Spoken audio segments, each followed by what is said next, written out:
Estamos empezando una nueva serie titulada Acero Espiritual para edificar a los creyentes.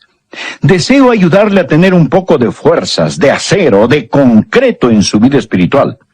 Y hoy les hablaré de ¿por qué creo en Jesucristo? Hace algunos años tuve una de las experiencias más desafiantes de mi vida. Estaba en Moscú, la capital de lo que era la Unión Soviética, y tuve la oportunidad de predicar. Prediqué en un maravilloso teatro. Se llamaba el Teatro del Ejército Rojo. Era un teatro para las artes. Era el lugar donde se celebraban óperas y los eventos culturales. Una estructura magnífica con un gran escenario. Primeramente, agradecí a Dios el privilegio de estar allí. Francamente, en cuanto a lo espiritual, estaba confiando en el Señor. Pero en la carne me sentía intimidado, porque allí, en ese Teatro del Ejército Rojo, había enormes retratos de Lenin, Stalin.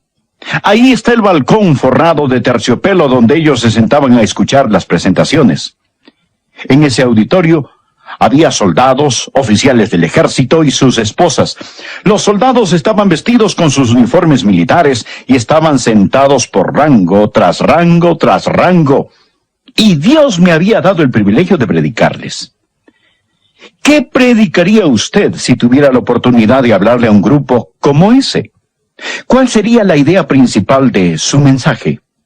Sabía que para algunos de ellos era la primera vez y quizás la única ocasión en sus vidas que escucharían un mensaje de Dios. Yo oré y le pregunté a Dios, Señor, ¿qué deseas que yo les diga a estas personas? Dios, el Espíritu Santo, dijo, Adrián, háblales acerca de Jesús.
Diles por qué crees en Jesucristo. Fue de eso de lo que les hablé, y me basé en el siguiente texto, de Juan capítulo 6, versículo 66. Desde entonces muchos de sus discípulos volvieron atrás y ya no andaban con él. Dijo entonces Jesús a los 12, ¿queréis acaso iros también vosotros? Le respondió Simón Pedro, Señor, ¿a quién iremos? Tú tienes palabras de vida eterna, y nosotros hemos creído y conocemos que tú eres el Cristo, el Hijo del Dios viviente. Jesús acababa de alimentar a 5,000 y había realizado milagros que ocasionaron que las personas lo siguieran, especialmente cuando él alimentó los 5,000 con unos peces y unos panes. Pero cuando las multitudes lo seguían, Jesús, dirigiéndose a ellas, les compartió un desafiante mensaje. Les habló acerca de comer su carne y beber su sangre, es decir, participar de él. El mensaje era tan severo, era tan diferente, era tan radical, que las personas empezaron a irse. Ellos eran buscadores de milagros. Les gustaron los pescados y los panes, pero no les gustó el mensaje más profundo que conlleva el milagro, y empezaron a dejarlo. Luego Jesús se volvió a sus discípulos y les dijo, ¿queréis acaso iros también vosotros? Y Pedro hizo una pregunta muy penetrante, y es la pregunta que voy a hacerles. Si no es Jesús, entonces, ¿qué? Si no es Jesús, entonces, ¿quién? Pedro Simón dijo, Señor, ¿a quién iremos? Es decir, amigo, si Jesús no es la respuesta, si usted rechaza a Jesús, ¿a dónde va a ir? Amigos, escúchenme. Solo Jesucristo tiene la respuesta a las cosas que realmente importan. Solo Jesús puede saciar el hambre más profunda del corazón humano. Solo Jesús es la respuesta al pecado del hombre. Solo Él da significado a la vida y a la muerte. Solo Jesús puede sacar el aguijón del pecado, las tinieblas de la tumba, el dolor de la separación y dar esperanza firme y segura. Mas esto conlleva a otra pregunta. ¿Cómo sabemos que Jesús es quien proclamó ser? ¿Por qué creemos en Jesús? ¿Por qué le he dado mi vida a Él? ¿Por qué le sirvo? ¿Por qué estaría dispuesto a morir por Él si fuere necesario? ¿Por qué?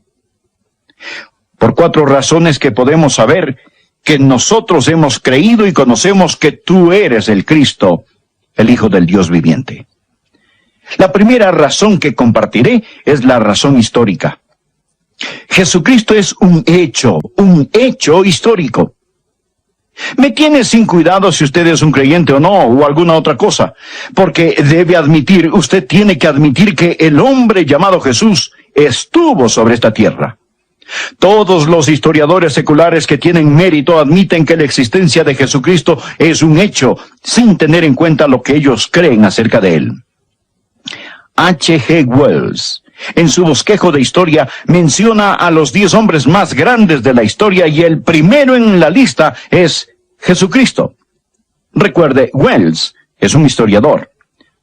Sir J.G. Fraser, otro historiador que ciertamente usted no llamaría un creyente evangélico, dijo lo siguiente: mi teoría asume la realidad histórica de Jesús de Nazaret como el gran religioso y el maestro moral que fundó el cristianismo, y fue crucificado en Jerusalén bajo el gobierno de Poncio Pilato.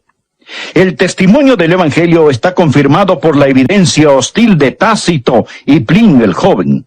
Esta parece ampliamente suficiente para establecer estos hechos a la satisfacción de investigadores imparciales. ¿Qué es lo que dice? Dice que si usted es un historiador, tiene que admitir que el hombre Jesús, sin importar lo que piense de él, estuvo aquí. No existe forma de explicar el origen de la iglesia cristiana, el que estemos aquí, aparte del hecho que Jesucristo vivió sobre esta tierra. ¿Y qué empezó a predicar la iglesia en sus primeros días? No solo que ese hombre estuvo aquí, sino que él salió de la tumba. Ese era el mensaje central de la predicación de la iglesia. ¿Cómo lo explica? ¿Cómo explica no nuestra iglesia actual, sino esa iglesia de años atrás que se originó de la vida y tiempos de Jesucristo? Aquellos que fueron testigos oculares creyeron en su resurrección. Pero alguien dirá, bueno, estaban alucinados. Pero él se presentó a más de 500 personas a la vez, y eso, mis estimados amigos, eso es mucha alucinación. Otros dirán, oh, solo fue un fantasma. No. Él comió con ellos. Ellos lo palparon y lo tocaron. Y alguien dirá, bueno, ellos simplemente se inventaron una historia si dijeron que lo tocaron y comieron con él. Oh, esos hombres, mis estimados amigos, murieron por su fe. ¿Piensa usted que morirían voluntariamente por una mentira? Un hombre tal vez viva por una mentira, pero pocos morirían por una. Esos primeros creyentes pagaron su fe con sus vidas. ¿Cómo explica usted el hecho histórico de Jesucristo y la iglesia separado de la realidad de la resurrección de Jesucristo? Yo creo en él por razones históricas. Bien se ha dicho, hay más pruebas de que Jesucristo resucitó de entre los muertos que de la existencia de Julio César. Él ha demostrado ser el Hijo de Dios con el poder de la resurrección de entre los muertos. La Biblia dice, él se presentó vivo con muchas pruebas indubitables. Mire, por favor, Evangelio según San Juan, capítulo 6, versículo 38. Este habla del hecho histórico, porque he descendido del cielo. Ahora permítame darle la segunda razón por la que creo en él, no solo por las razones históricas, sino las razones bíblicas, las Escrituras. Por favor, lea en el capítulo 6, el versículo 44. Jesús es el que habla, el que descendió del cielo y dice, ninguno puede venir a mí si el Padre que me envió no lo trajere. y yo le resucitaré en el día postrero. Escrito está en los profetas, y serán todos enseñados por Dios. Aquí está la segunda razón. No solo la razón histórica, sino la razón bíblica, las Escrituras. Se lo dije a esas personas y se lo digo a usted hoy, que yo creo en Jesucristo porque creo en la Biblia, la palabra de Dios. Usted quizá dirá, pastor, eso solo cambia la pregunta, porque si usted dice que cree en Jesús porque cree en la Biblia, eso solo ocasiona que preguntemos, ¿cómo podemos saber que la Biblia habla la verdad? Amigos, esa es una muy buena pregunta. Les hablé a esos hombres, a esas señoras, a esos soldados rusos y funcionarios del ejército, y les dije, quiero decirles por qué yo creo que la Biblia es la palabra de Dios. Y tomé tiempo para explicarles cómo sé que la Biblia es la palabra de Dios, y les di las 5 grandes pruebas de la inspiración de las Sagradas Escrituras. ¿Y cuáles son? La primera es las profecías cumplidas. Número 2, la maravillosa unidad de la Biblia, escrita en más de 1500 años por más o menos 40 autores en 3 idiomas, acerca de todo tipo de temas. 66 libros que forman un libro, la unidad de la Biblia. Les hablé de la longevidad, la larga vida de la Biblia, cómo la Biblia ha durado a través de los siglos y cómo los hombres han establecido leyes contra esta y cómo allí mismo en la Unión Soviética, en Rusia, era un crimen importar Biblias. Y de paso les recordé que teníamos una Biblia para cada uno de ellos, la palabra de Dios para dárselas al salir. Al escucharlo, estallaron en aplausos. ¿Cómo se explica usted la longevidad, los constantes atributos de la Biblia? Les hablé de la exactitud de la Biblia, de la exactitud científica e histórica de la Biblia. Y luego les hablé del poder de la Biblia. Jesús dijo, las palabras que yo os he hablado son espíritu y son vida. Les compartí cómo la lectura de la Biblia ha transformado mi vida y que nosotros sabemos que esta es la palabra de Dios. Les recalqué como se lo recalco hoy que el tema central de la Biblia es Jesucristo. La Biblia lo presenta como el que salió de la tumba. Él es el único que ha resucitado de entre los muertos. Y alguien dirá, espere un minuto, pastor, un minutito. Otras personas regresaron a la vida. ¿Qué hay de Lázaro, por ejemplo? Bien, Lázaro fue resucitado para morir otra vez. Jesús fue resucitado y vive en un cuerpo glorificado, llegando a ser las primicias de todos aquellos de nosotros que duermen. Jesús dijo que nos resucitará en el último día. Jesucristo es pues un hecho histórico. No hay forma de que usted pueda explicar la iglesia de Jesucristo, aparte del hecho histórico de que Jesús vivió, murió y resucitó. Y creo en él debido a la Biblia, un libro milagroso que ha resistido la prueba del tiempo. La Biblia presenta a Jesucristo como absoluta y totalmente único. Permítame darle la tercera razón por la que creo en Jesucristo. Creo en Jesucristo por razones espirituales. En el versículo 63 de este mismo capítulo, Jesús se presenta ante la multitud diciendo, el Espíritu es el que da vida, la carne para nada aprovecha. Usted nunca comprenderá quién es Jesucristo con su mente humana. Es el Espíritu de Dios, el Espíritu Santo, que vivifica, el que le ayuda a entender y da vida. Jesús dijo del Espíritu Santo, Él dará testimonio acerca de mí. Permítame mostrarle cómo el Espíritu Santo de Dios lo convencerá y le testificará acerca de quién es Jesucristo, si usted quiere saberlo. Le invito a leer 1 de Juan capítulo 5 y versículo 6. Dice, este es Jesucristo que vino mediante agua y sangre, no mediante agua solamente, sino mediante agua y sangre. Él está hablando del agua y de la sangre que salió del costado de Jesús cuando fue crucificado. Continuamos con el versículo 6. Y el Espíritu es el que da testimonio. Porque el Espíritu es la verdad. Porque 3 son los que dan testimonio en el cielo. El Padre, el Verbo y el Espíritu Santo, y estos 3 son uno. Y 3 son los que dan testimonio en la tierra: el espíritu, el agua y la sangre. Y estos 3 concuerdan.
Usted dirá: Pastor Rogers, ¿espera que yo crea en Jesucristo solo porque usted dice que Él es un hecho histórico?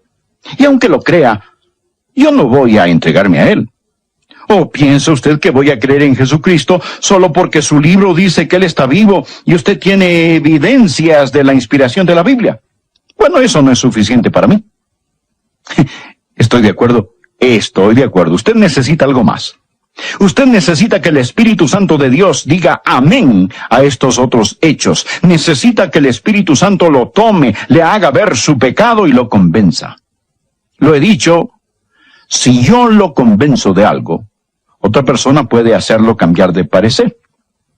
Mas note el versículo 9.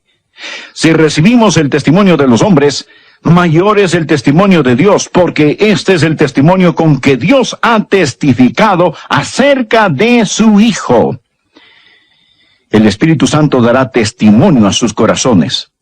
Nosotros recibimos el testimonio de los hombres. Alguien nos dice que algo es verdad, y le creemos. Ayer volé en un avión. Confié en el piloto. Comí en un restaurante, así que confié en el cocinero. Cuando leo un mapa, yo confío en su fabricante. Confiamos en la gente todos los días. Si recibimos el testimonio de los hombres, mayor es el testimonio de Dios. Ese sí puede traducirse puesto que. Puesto que recibimos el testimonio de los hombres, mayor es el testimonio de Dios. El Espíritu Santo, ya lo he dicho y lo repetiré. Si usted quiere saber quién es Jesucristo, pregúnteselo al Espíritu Santo. Dios no dice que usted debe creer, y si no puede creer, pues mala suerte. Dios dice: si quieres creer, yo te ayudaré para que entiendas y sepas que estas cosas son verdaderas. No permita que nadie le diga que usted no puede creer. Ahora bien, en sí mismo. El versículo 9 habla del testimonio que nos da. El 10 habla del testimonio en nuestro interior. ¿Por qué creo en Jesucristo? Bien, primeramente, el Espíritu Santo me dijo: Él es el Hijo de Dios. Y después de recibirlo en mi corazón, tengo el testimonio en mí mismo. Usted puede discutir conmigo todo el día y nunca me convencerá de no creer en Jesucristo. Puede presentarme argumentos sofisticados, pero yo tengo el testimonio adentro. Un creyente con el testimonio en su corazón nunca está a la merced de un hombre con un argumento en su boca. Apréndalo. El salmista dijo: gustad y ved que es bueno Jehová. Así que en ese teatro del Ejército Rojo les di mi testimonio, y se lo daré a usted. He saboreado, y lo sé. Si usted me dijese que el pastel de la manzana no es bueno, o que no existe cuando acabo de comerme una porción de pastel de manzana, usted puede discutir todo lo que quiera, pero yo tengo la evidencia en mí mismo. Gustad y ved que es bueno Jehová. ¿Por qué creemos en Jesucristo? Por razones históricas. En Juan 6:51 leemos: yo soy el pan vivo que descendió del cielo. Por las Escrituras conocemos que ellas son las que dan testimonio de mí. Por razones espirituales, Las palabras que yo os he hablado son espíritu y son vida. El espíritu es el que da vida, la carne para nada aprovecha. Luego les di la última razón que también quiero compartir con ustedes. Yo creo en Jesucristo por razones personales. Note lo que dijo Pedro. Juan capítulo 6. Le invito por un momento a leer el versículo 68. Le respondió Simón Pedro: Señor, ¿a quién iremos? Tú tienes palabras de vida eterna, y nosotros hemos creído y conocemos que tú eres el Cristo, el Hijo del Dios viviente. ¿Qué estaba diciendo Pedro? Pedro estaba diciendo: yo lo conozco personalmente, lo he probado. No solo la historia me dice que Él es el Hijo de Dios, no solo la Biblia me dice que Él es el Hijo de Dios, no solo el Espíritu Santo me dice que Él es el Hijo de Dios, mas yo lo sé por medio de la experiencia personal, por razones personales. Puedo dar testimonio, estoy absolutamente seguro. La semana pasada oré con un joven que recibió a Cristo. Y nunca me olvidaré de su pregunta. Él me miró y dijo: Pastor, dígame, ¿es Jesús real para usted? Le contesté: sí, Él es real. Sí, Jesús es real para mí. Yo estoy seguro que Él es el Cristo, el Hijo del Dios viviente. Las mejores personas que conozco conocen a Jesús y lo aman. He conocido a mucha gente. He conocido a algunos charlatanes. He conocido a algunos hipócritas. He conocido a algunos impostores. Y Jesús, en este 6º capítulo de Juan, habla de Judas, que era un apóstol falso.